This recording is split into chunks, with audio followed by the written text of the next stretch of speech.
Hello, everyone, and welcome to episode number 6 of Why Sci-Fi series, where we talk about our most favorite genre of book reading, science fiction. And today is a very special episode.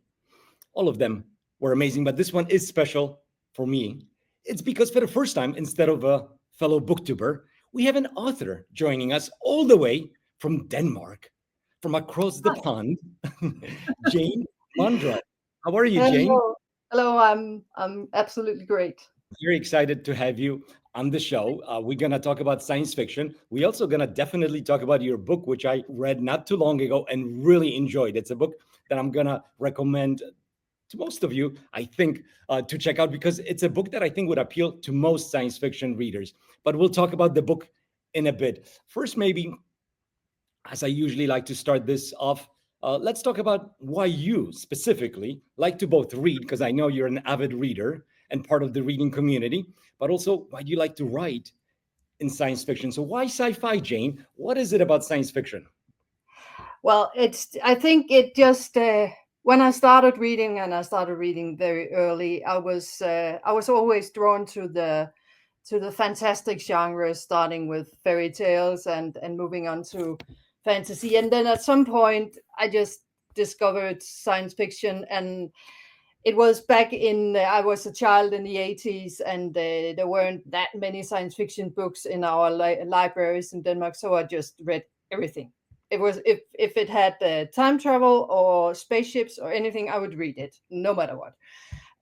So it always appealed to me, and I think it was also one of the first genres I started writing in. I don't exclusively write science fiction. I write other speculative genres too, sometimes a bit of genre mashups, but it certainly appealed to me to write in that genre because you can wrestle with ideas in it in so many ways, and you can do that both in the more fantasy or horror-ish genres, but in science fiction you can take some rather specific idea and use it as a basis, and that's just a very interesting thing to do for me, and that is certainly very much what happened with Zoe. That I took a specific idea and sort of a specific vision and turned that into a story, and a lot of things grew from it.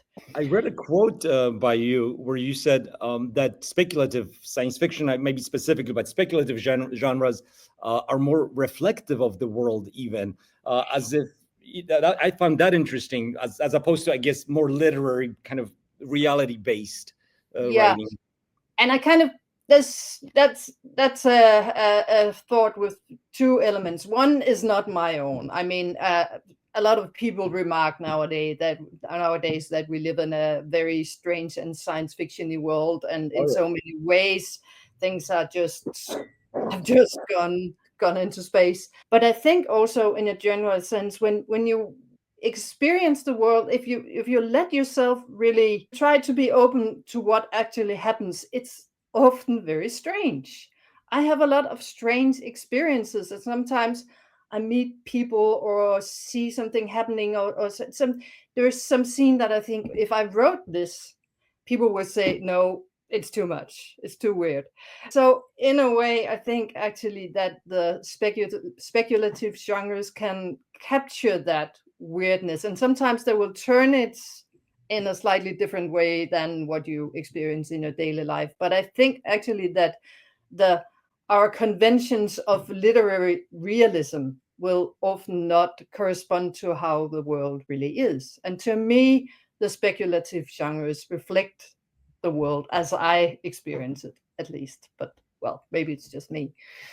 I think it's more than just you. Our reality has certainly caught up to a lot of the science fiction books that I used to read, and in many Yeah, ways, has exceeded them.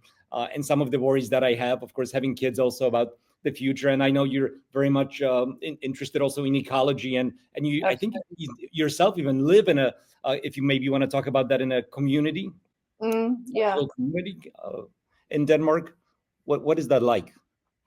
Well, I've built my own house of mostly of clay and wood and straw and stuff. So that was a very interesting experience going Amazing. over 5 years or so. It was a big project, and I live in I built that house in a community where we live like 9 households together, and we have each either our own house or our own apartment, but it's like, yeah, it is really in a way very much found family, but just, yeah, we're living next door to people we know very well and are very close to. And yeah, so we don't share our household, but we share a lot of other things. And I have a vegetable garden and stuff, but it's not, I mean, yeah, I'm not saving anything. I'm not saving the world by living this way. It's just a way that I very much like to live, and it feels like that way of living could have some potential, but maybe more in the social sense, really. Than I'm not sure if we are that um, environmentally correct. I mean, we have cars and we buy stuff. Maybe I'm not sure if you buy less stuff than others. I try to, or I'm dirt poor, so that comes easily, not buying too much. But yeah, it is a way of living where you have close connections around you. You have things in common. You were forced to kind of yeah, collaborate and make things work. And I certainly think that it may not be the way for everybody to live, but for me there is some potential. I wouldn't say utopian, because I have a problem with the word utopia, but a positive potential in maybe thinking society in ways that are where this way of living is an element, at least. Yeah. Oh, that's fascinating. When I contrast that with the way I live in Colorado, but also in New York City, kind of split Mm, my time between those two worlds. In Colorado, maybe it's a little bit closer to what you're describing, living in Boulder. It is a lovely town with great community. mm, And a sense of community, definitely. But when I'm in New York and Queens, it's a different planet than what you're describing, for sure. With people not even kind of noticing each other as they mm. pass by on the street or in the subway. Everyone is kind of in the zone. So that seems like a completely different world, and I do feel like I maybe missed that a little bit. I know that when you were in high school, you because you're in Denmark, so it's Scandinavian country, but you traveled to Sweden for a year, and this was also an interesting aspect of kind of an alternate growing up, where I think you studied whatever you wanted to study, which was like flint making. Yeah, Is that true? but Tell me. it wasn't in high school. It was a bit later. Oh, later. I was in the university. As I Okay. was studying archaeology at the time, and then I took a year off. I was like 25 or thereabouts, Okay. and took a year off to go to school in Sweden. And that is a very Scandinavian thing, that we have these things we call folk high schools, which Hmm. are schools where people stay and they will study or work with some subject, often something creative, and they will and there will be no exams, and it won't give you any merit, formal merit, but you can try out things or work with things. And this particular school had uh, historic and prehistoric crafts as their subject. So I did, like you say, flint napping and high tanning and ceramics and wood and smithing and so many things, and it was great. It was very, very interesting, and I would have loved to kind of to work with that kind of thing, but it's very hard to find yeah, jobs within that. And then when I came back, that was when we started building our house. And then, well, I did a lot of physical work and craft work on that. So the other thing got a bit into the background. I do a bit of it now and then. Okay. Well, Yeah. that's fascinating. So you have a very interesting background. So bringing it back to books and science fiction a little bit, you have a very interesting background with everything you shared with us. Thank you so much. And you have also, which I'm just realizing, uh, archaeology Hmm. background. That's what you majored in. But Yeah. so that's looking back into the past. But now you're writing science fiction, so you're looking into the possible future, which you've done with your book Zoe, which we will talk about soon. But I wanted to mention that what I also found very interesting about you, and why I'm super excited to have this conversation, is we share some of favorite authors, or Hmm. at least authors that have had impact on you. I don't want to put words in your mouth that they're your favorite authors. Lem, Stanisław Lem. Butler, also amazing author. Ursula K. Le Guin, I've seen you mention her as an influence. So, can Absolutely. you talk a little bit about authors maybe that have influenced you in your science fiction reading and writing journey? Yes, of course, yes. Le Guin, I've been reading on off. Yeah, I've read the first of her books that I read that goes way back, and then I sort of came back to her, especially I think, unfortunately, around the time she died, because of course then she was mentioned a lot, and I've been reading a lot of her stuff since then. And as Stanislav Lem, I haven't read that much. I must admit, I've read, of course, Solaris, and I think a few other books translated into Danish, and perhaps not translated perfectly, because I Yeah. think they were translated through English.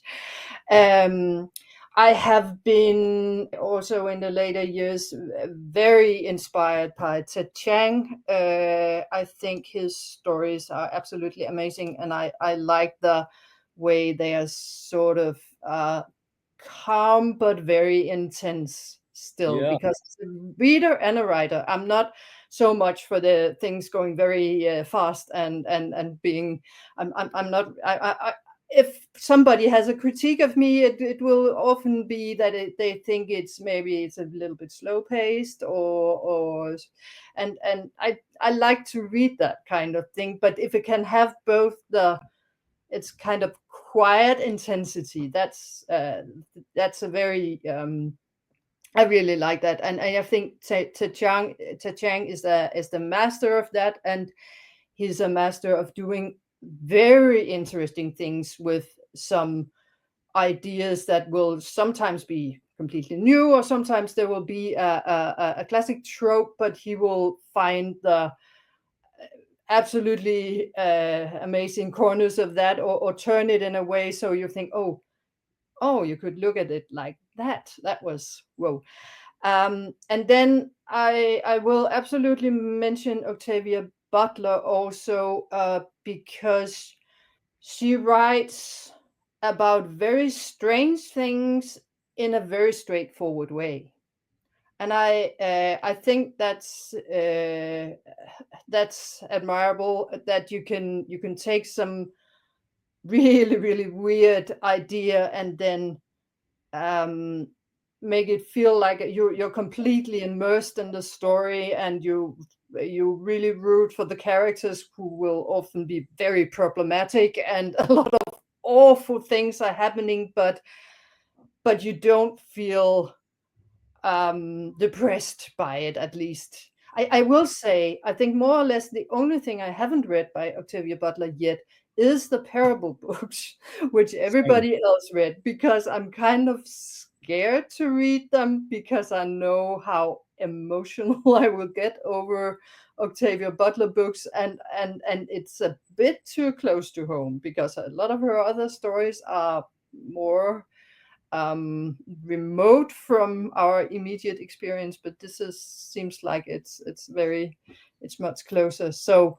but I have read more or less everything else she's written, and I think she is an absolute master in that, and people would sometimes comment that her language isn't, I mean, it's kind of a normal language, and her, as I say, her storytelling is very straightforward, but I think it's an art to itself to tell a story in a very readable way while it's also strange, and that's what I've been trying to do with Zoe.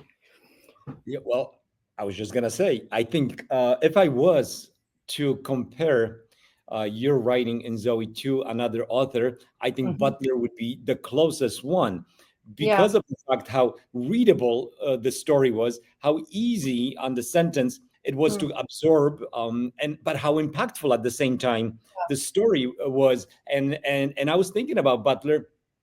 Um, perhaps your story was a bit maybe more optimistic than some of Yeah, the stuff that I've read that from is a major difference. I mean, she's very uh, the word slipped my mind, but well, when you don't believe in humans, yeah, uh, nihilistic. yeah, no, not exactly that. There is a word, and it's just slipped my mind because yeah, Okay.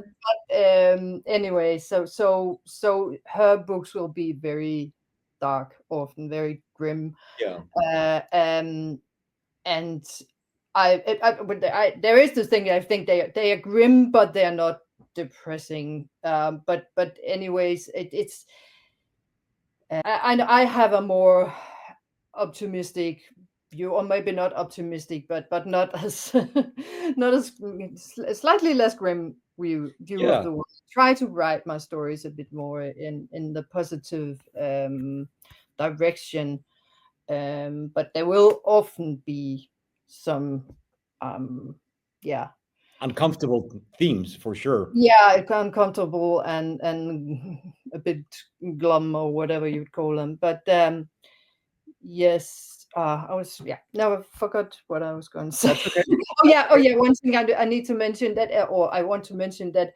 strangely enough, a lot of people have compared Zoe to the Xenogenesis series by Octavia Butler, but I mean, Don't. I didn't read it before. I only read it like this winter when Zoe was completely finished. So it was, that series was not a direct influence, but Octavia Butler definitely All right. is very much a stylistic influence, and her approach to writing science fiction is an influence for me too. Okay. So we've been talking a little bit indirectly now about your book, Zoe. Mhm. I think maybe just for the viewers who have not read it, I will say a couple of things. So Zoe is a first contact novel, really. Absolutely. It's Yeah. it's a story about Amira, our main protagonist, a very interesting character. The structure of the book I also find very interesting, uh, because it's got two threads. Kind of, we meet Mhm. Amira kind of now, but we also then have these flashbacks that kind of slowly catch up to the now, which was very well done.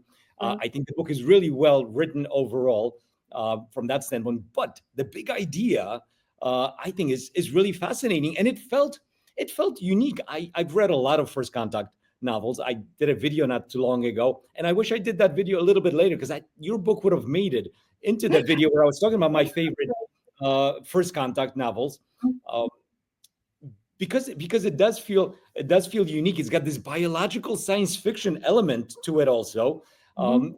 And I read that you got this idea from an NPR episode of I think Yes, originally, because I've been listening to the podcast Radio Lab for a lot of Radio years. Lab. Yeah, it's great It's stuff. just a great podcast, and I was listening to an installment called Cellmate, and I think it's from 2016, and it was about the creation of the eukaryotic cell. And because if people don't know anything about this, in cell biology, there's basically two kinds of cells. There's the prokaryotic cells, which are quite simple. They have it's a cell with DNA and just People not think very much else really. And then there's the eukaryotic cells, which are extremely complicated. And they have all these structures and elements, and they're the ones that we are made of. There are also single cells, eukaryotic single cell organisms, but it's the basis of uh, all the complex life that's plants and animals and fungi and all that. And this kind of cell would probably not have been possible. It couldn't have developed just from a simple prokaryotic cell, because it the building these extremely complicated structures would cost too much energy, and it would never cross that threshold.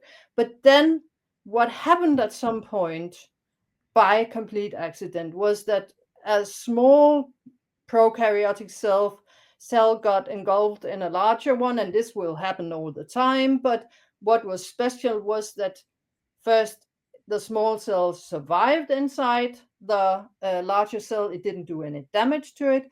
And to the contrary, it provided it with energy, because this small cell had the ability to produce a chemical energy that the larger cell could use as a fuel, and this enabled it to start developing. And the small cell, they're an organelle called the mitochondria. You can still see that this was an independent creature, because the mitochondria have their own DNA.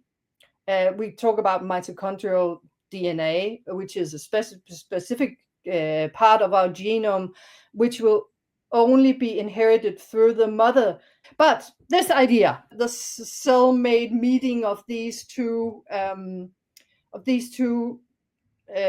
independent creatures becoming one and multiplying together, it merged with some other ideas. And then I was just about to fall asleep, and then I had this dream image coming into my mind of two identical women who were being separated from each other. And I knew that they were in some kind of cell. They were like that proto-mitochondrion. They had been one person. This person had been separated, and now it inside some kind of cell, and now the cells were separating, and they were leaving each other, and it was in my vision implied that this was forever. And that was a very strong image that I knew I had to write a story from. Yeah, it took off, and it didn't take me that long to write it. But then, then you have to find publishers, and you have to do editing and this and that. And so it came out, this year. So, and I do know that this, Zoe, isn't your first book, but it is the first one that's been published in English. Did you Yeah, did you write it in Danish, or was it written actually in English and someone I wrote translated? it How was in that? Danish. I wrote it in Danish, and I think I was in the process of writing it when I first started considering trying to write something in English. And originally, there's a friend of mine who had read my debut novel, and he said, "Oh, you should get it out in English, and it's impossible to get it. I mean, having a translator for it's just way too expensive for me, and I mean, you have to be a big success in your own country before any publisher will pay for it." So I realized that if anything I write should, if it's going to be translated, I will have to do it myself. And this debut novel is quite long, and there is a sequel which is also quite long, and I thought that was too much. But the thing I was writing, I wasn't expecting it to be that long, so I thought perhaps I should translate that when it's finished. So that meant that I, in a way, was thinking about translating it even as I wrote it. And I think in some sense that might have influenced my way of writing it, not in any bad way, but it was in the back of my head. And then when I had finished it in Danish, I began translating. And I am not a professional in any way, in English or in translations or anything. So it was learning by doing, and it took a long time in the beginning. And I was lucky enough to relatively quickly come into contact with an American living in Denmark, who agreed to help me. Like I would translate a few chapters, and then he would look at it and give some feedback on the language. And with his help and I think also another friend who just read it through in the end. I got it up to a level which was where the language was good enough that a publisher would look at it. So I mean, if I did it all on my own, it probably wouldn't be good enough. But I did the basic work myself, and yeah, got some help, and of course I got better as I worked on it, so it got easier, and yeah, I'm now writing some short stories directly in English because I originally I thought it would be too much of an obstacle to fight the English language while I try to come up with ideas. But now it actually works pretty well for me. Yeah, Um, yeah. I mean, that's interesting. That's somewhat unusual, I think, to write it in Danish, then yourself translate into English. But obviously, you speak English perfectly, so I can see why the book came out as well as it did. And to have, because I think when you give up the power of trying, you mentioned we talked a little bit about Lem. Some of his translations are not great. Some of the original English translations were actually from the French. So he wrote in Polish, yeah, then someone translated into French, then into English. Um, a lot is lost in that translation. So when you have the yeah, power of doing it yourself, I think that's amazing, and I'm glad that you're doing it because then I know I'm reading really your essence, your voice, and it yeah. really comes through. The book was really well written. I don't want to give any spoilers, but I think it's such an interesting story about how essentially one life form merges into another. And I really like the fact that our protagonist Amira, even though she has some difficult decisions that she needs to make, basically saying goodbye to Mhm, people she loves. I don't want to give too many spoilers, but she has this strong core from when she was a child. She wanted, and she saw these aliens appear. I think she's like 5 years old when these aliens 5 years. appeared for the first time. Uh, she knows what she wants, and so she's a fantastic protagonist who doesn't whine about these choice. Oh my gosh, it's not that. She knows what she wants, and she does it, and it's an amazing story, amazing idea that's really well executed, and it's not a super long book. So I No. think I think anyone who's listening, who is interested in Aliens First Contact, and a little bit of a certainly a different First Contact than I've ever read, where you have a little bit of that Stanisław Lem, who had a very bleak outlook on First Contact. He felt that it's just impossible to communicate. Then maybe you have like Dawn, Octavia Butler's, where the main protagonist kind of fights against a little Mm, bit, at least is resisting, at least in Dawn, resisting the alien influence. And there's mm, some uncomfortable situations that stem from aliens wanting to kind of maybe merge.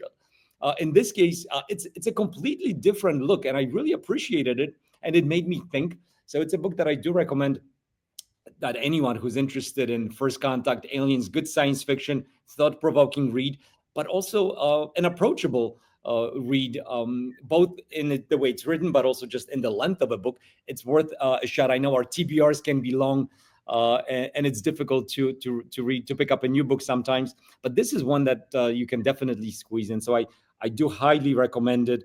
I think the protagonist Amira, she really struck a chord. She's a xenobiologist, right? mm, That's kind of, and she's just such a perfect protagonist to I think tell this story. There are other characters in it, but to me she's the one that really mm, stood out. The rest was like uh, just side characters. Some of them are interesting in what happens to them, especially mhm. one. But she was amazing. So congratulations on this book, and I do hope more people do pick it up and read it, because I think it's one of those books that when it's discovered by more people, will be talked about.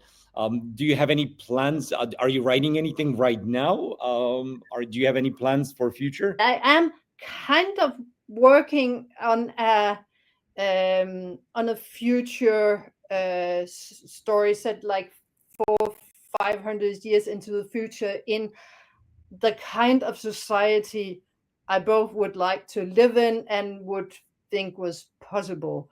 And so it is again. I'm not. I don't like the word utopia. So it's not a utopia, but it's a positive future with vision, with a lot of internal problems, and the story will be about some of them.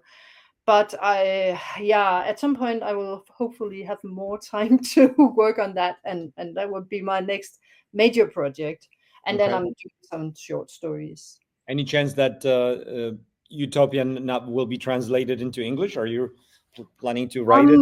Yeah, the question is then again, will I find the time to Yeah, do that? And that will be the question. And that'd be perfect. of course, I mean, in a way, it would be wonderful if some miracle happened and somebody else would do the work. But I would feel a bit like, then if I'm not doing it myself, is it done right? So, but we'll see. I'm not sure how long that story will be. So I don't know how much of an endeavor it will be. Okay. Yeah. One of the questions I do like to ask, moving away from your story, is if you were stranded on a deserted island, you could only bring one book. Um, Yeah. what book would you bring? Because I'm always interested. It's such a Yeah, but I will cheat, and I that's will say I would bring the biggest book with blank pages I ooh, could find, and then some kind of writing tool, because I mean, good. no book would be it wouldn't last Yeah, very long. You would read it, and then it would be finished. But it at least it takes a lot longer to write things. I love that. So yeah, That's a that's perfect too answer from much an to author. think. Yeah, I've had some interesting answers, some surprising answers from other guests. This one takes the cake. This one is the most surprising, but at the same time, it makes perfect sense. You'd want Mhm. to write, yeah, you'd want to write your own stories, and it is true. It doesn't matter how big a book is. You'll how many times can you reread Yeah, the same story? but it Yeah, is also because, in a way, I think that writing is a very intense form of reading. yeah, I mean, I have some kind of reader's experience when I write, but I am able to change the thing I'm reading, and but I still have this experience of things happening that I didn't exactly, I maybe wouldn't see coming, or but it is, those things are very interconnected to me. So it would maybe feel a bit like reading. Of course, I would like to have a lot of other books if possible, but if only one, then that would be have to be the blank book. yeah. That's a great answer. I love Mhm. that. I love that a lot. Uh, I thought maybe to break up, uh, taking a big book of short stories. That With could also, then but I mean, it would have to be. different stories within it that you can then kind of think about and in your own mind maybe Mhm. add to like what Jane you mentioned. He's got some great ones. They're not really huge books, but Yeah. yeah, short stories maybe that I allows. did also consider Michael Ende's The Never Ending Story. Oh yeah, that's one of your Uh, first. that was also a big influence on me, not Yeah, as fiction because it's fantasy, yeah, but that story has so many. When it says that is a story for another time, so you could read that and then you could think, you could pick up the thread and then in your mind try to play out yeah, that untold story in this book. So that would be the other option, and a book opening up to other stories that you would then, if you didn't have anything to write them down on, then you would just have to do them in your mind. But maybe you wouldn't be there alone, so you could maybe tell each other stories with some inspiration from this book. yeah. That's true. That's true. Definitely, I like that idea as well.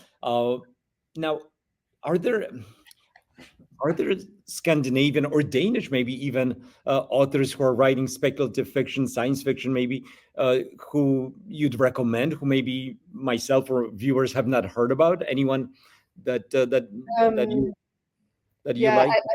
I will absolutely recommend Marie Hovald, who is writing only in English. She has written a trilogy called Moonless, which is, I think she would say, it's hopeful post-apocalyptic fiction.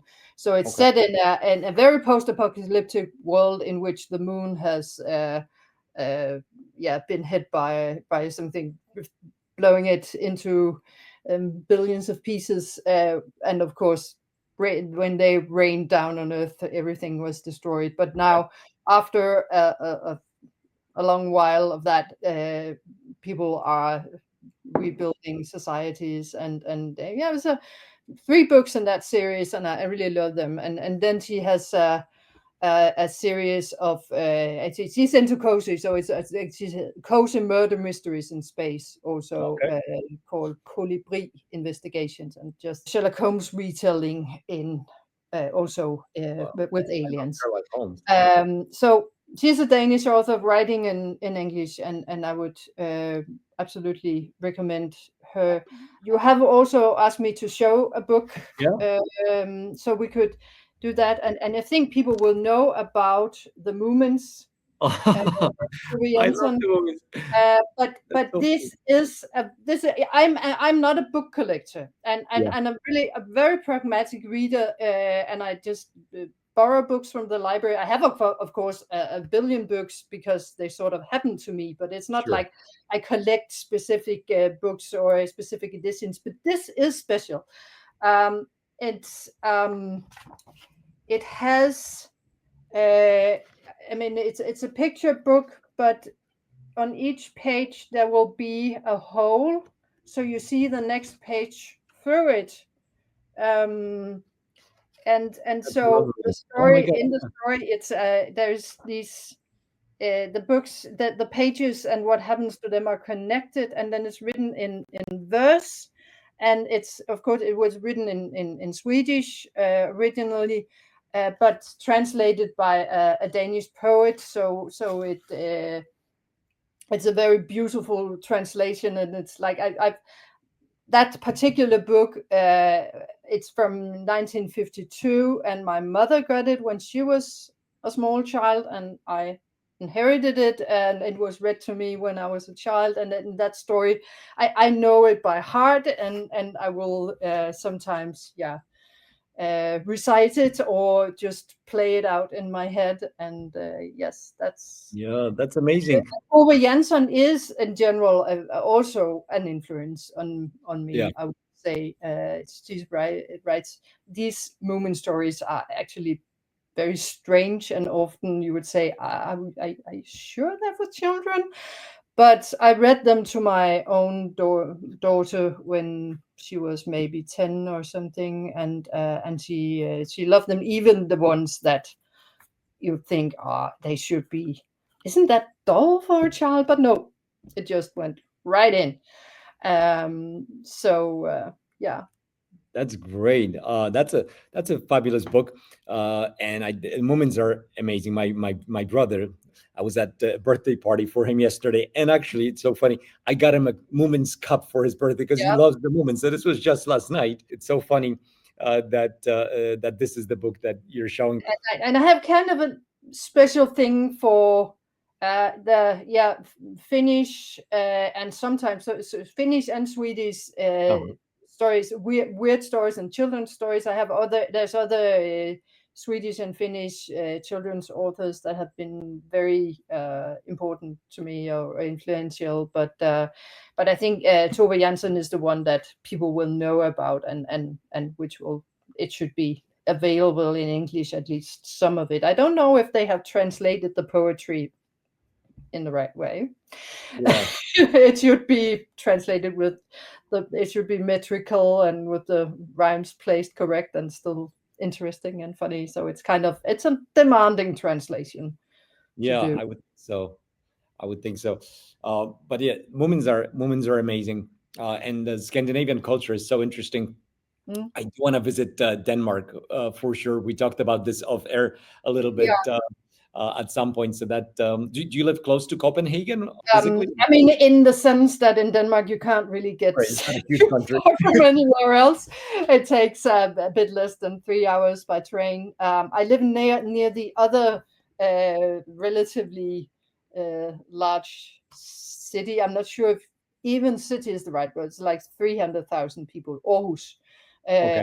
I'm very near to that one, but it's still not far from Copenhagen. So I go to Copenhagen quite often. Actually, Okay. going there next week. So. Okay. Well, listen, before we start to wrap up, I do have one small challenge for Mhm. you. I think it's going to Yeah. be perhaps easy. Guess what book the first sentence, in this case, it's going to be a couple of sentences from Oh a dear. book. First, so for chapter one, okay? Uh-huh. It's okay if you don't get this.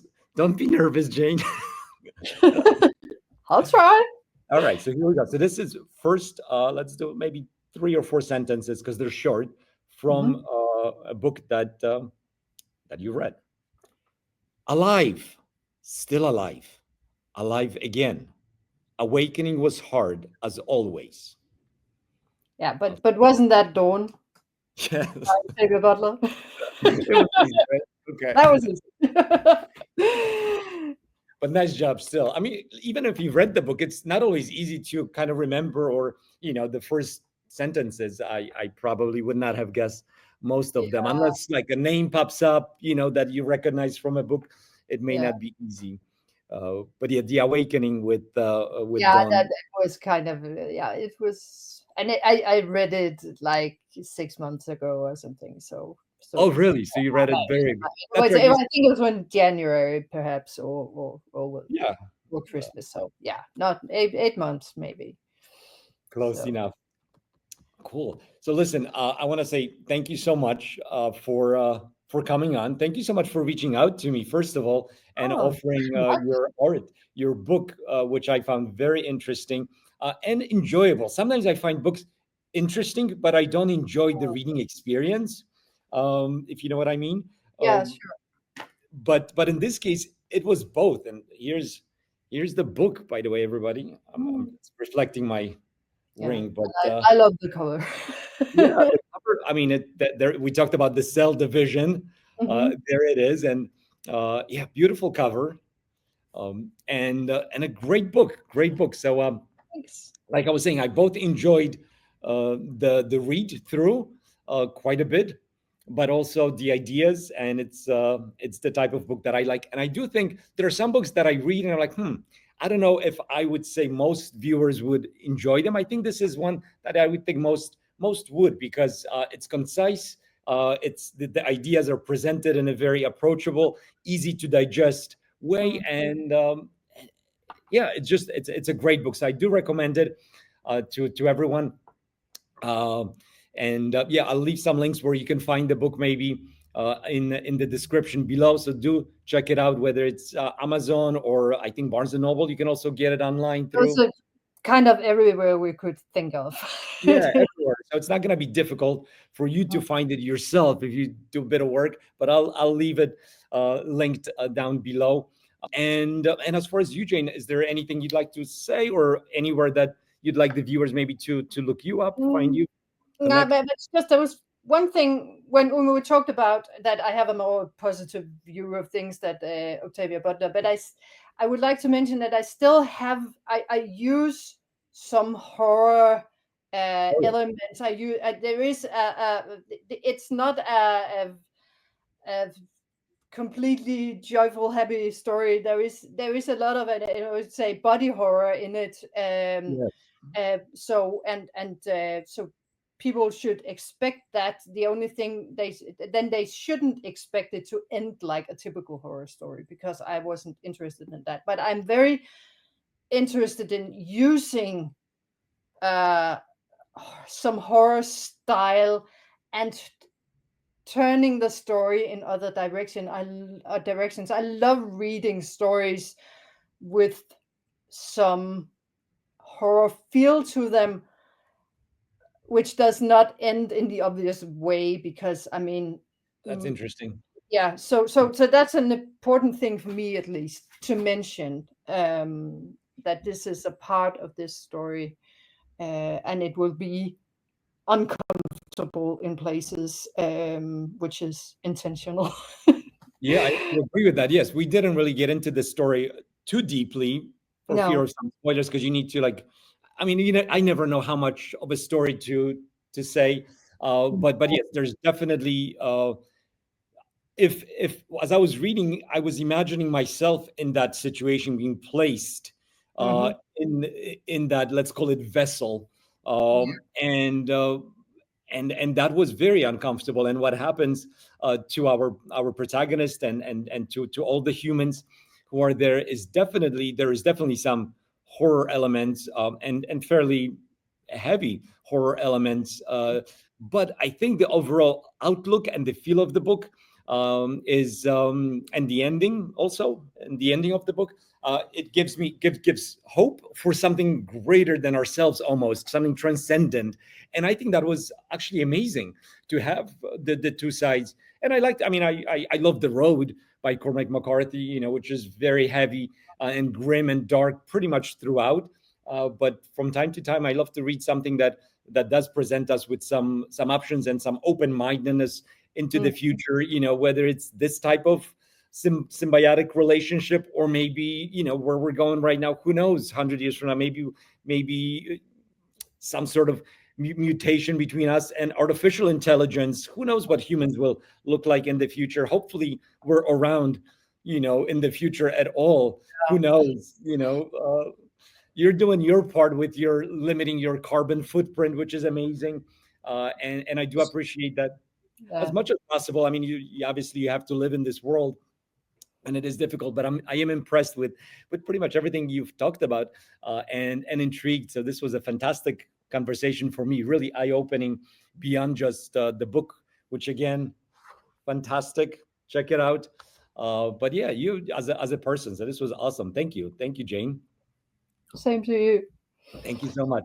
All right, so I think that concludes episode number 6 of Why Sci-Fi. I had a great time. I hope you did as well. Leave a comment. Let us know your thoughts. And yeah, we'll see you next time. Yeah. Bye.